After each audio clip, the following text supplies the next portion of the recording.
नमस्कार दोस्तों, मैं राजकुमार मौर्य प्रखर इंडिया यूट्यूब चैनल में आपका स्वागत है। बहुत बड़ी खबर आ चुकी है chief justice B R Gavai ji को लेकर।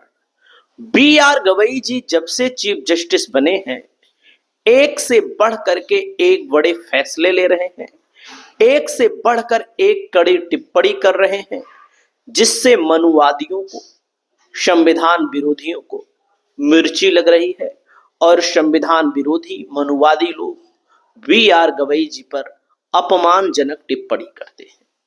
लेकिन दोस्तों, मैं आपको बताना चाहूंगा कि बी आर गवई जी अब रिटायर होने जा रहे हैं, जो कि आप सब जानते हैं कि 14 मई 2025 को इन्होंने चीफ जस्टिस के तौर पर शपथ ली और अब 23 नवंबर 2025 को ही इनका कार्यकाल समाप्त हो रहा है। यानी कि 24 नवंबर 2025 को भारत को, सुप्रीम कोर्ट को नया चीफ जस्टिस मिलने जा रहा है। नया चीफ जस्टिस कौन होने जा रहा है दोस्तों, इस वीडियो के माध्यम से मैं आपको बताना चाहूंगा। कई मामलों में बी आर गवई जी के साथ कई फैसलों में अपनी टिप्पणी को करते हुए नजर आए थे जस्टिस सूर्यकांत। जस्टिस सूर्यकांत नए चीफ जस्टिस बनने जा रहे हैं।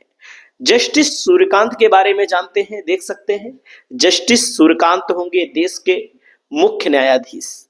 23 नवंबर को सेवानिवृत्त हो रहे सीजीआई बी आर गवई 24 नवंबर को लेंगे शपथ। यानी कि सूर्यकांत जी जस्टिस वी आर गवई जी के स्थान पर, सीजीआई वी आर गवई जी के स्थान पर नए चीफ जस्टिस बनने जा रहे हैं। और जब नए चीफ जस्टिस बनने जा रहे हैं तो इनके बारे में मैं आपको बताना चाहूंगा। देश के 53वें चीफ जस्टिस होंगे, मतलब कि 53वें चीफ जस्टिस होंगे। और 53वें चीफ जस्टिस के तौर पर कौन है, इनका परिचय क्या है, तो दोस्तों यहां पर बताना चाहूंगा। सरकार ने देश के अगले प्रधान न्यायाधीश सीजीआई के चुनने की प्रक्रिया शुरू कर दी है और वर्तमान सीजीआई वी आर गवई 23 नवंबर को रिटायर होने वाले हैं। ऐसे में अगले सीजीआई को चुने जाने की प्रक्रिया महीने भर पहले शुरू कर दी जाती है। सीजीआई गवई के बाद सुप्रीम कोर्ट के सबसे सीनियर जज जस्टिस सूर्यकांत अगले सीजीआई बनने जा रहे हैं।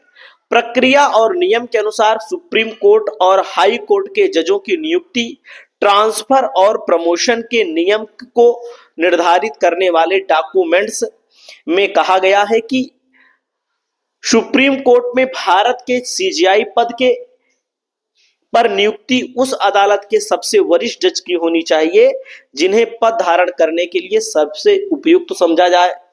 ऐसे में केंद्रीय कानून मंत्री वर्तमान सीजीआई से उनके उत्तराधिकारी के लिए उनकी सिफारिश कर रहे हैं। यानी कि बी आर गवई जी की सिफारिश हो चुकी है। मतलब अब हरियाणा में मिडिल क्लास में जन्म लिया गया था दोस्तों। हरियाणा के हिसार के एक मिडिल क्लास में 10 फरवरी 1962 को जस्टिस सूर्यकांत का जन्म हुआ था। वह अभी सुप्रीम कोर्ट में सीजीआई गवई के बाद सबसे सीनियर जज हैं। उन्होंने 1981 में government of post graduate college से पोस्ट ग्रेजुएट किया, हिसार से ग्रेजुएशन किया। इसके बाद 1984 में रोहतास की महर्षि दयानंद यूनिवर्सिटी से लॉ की बैचलर डिग्री हासिल की। उन्होंने उस साल 1984 में ही जिला अदालत के लिए प्रैक्टिस शुरू कर दी। बाद में 1985 में पंजाब एवं हरियाणा हाई कोर्ट में प्रैक्टिस करने के लिए चंडीगढ़ शिफ्ट हो गए। दोस्तों, हिमाचल प्रदेश हाई कोर्ट के भी चीफ जस्टिस रहे हैं सूर्यकांत जी। सुप्रीम कोर्ट की वेबसाइट के अनुसार जस्टिस सूर्यकांत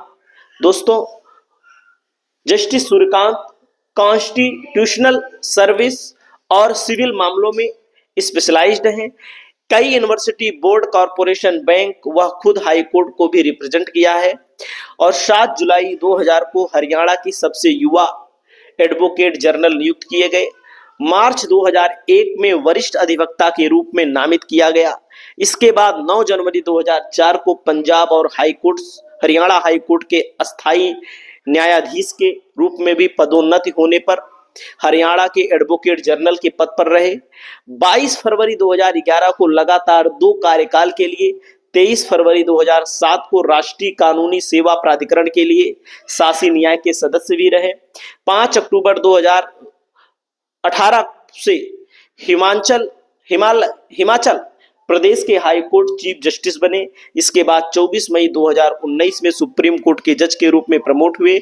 9 फरवरी 2027 को रिटायर हो जाएंगे, यानी कि इनका जो कार्यकाल रहेगा 9 फरवरी 2027 तक रहेगा। तो दोस्तों, नए चीफ जस्टिस सूर्यकांत जी मिलने जा रहे हैं। आपको क्या लगता है, अब की बार जो BR गवई जी चीफ जस्टिस बने हैं, इनसे अच्छा काम करेंगे कि अन्य जज, जैसा कि अन्य जजों पर सवाल भी उठाया जाता है कि सरकार से मिले हुए हैं? तो आप लोगों को क्या लगता है? आप लोग अपनी राय को बताइएगा। नमस्कार।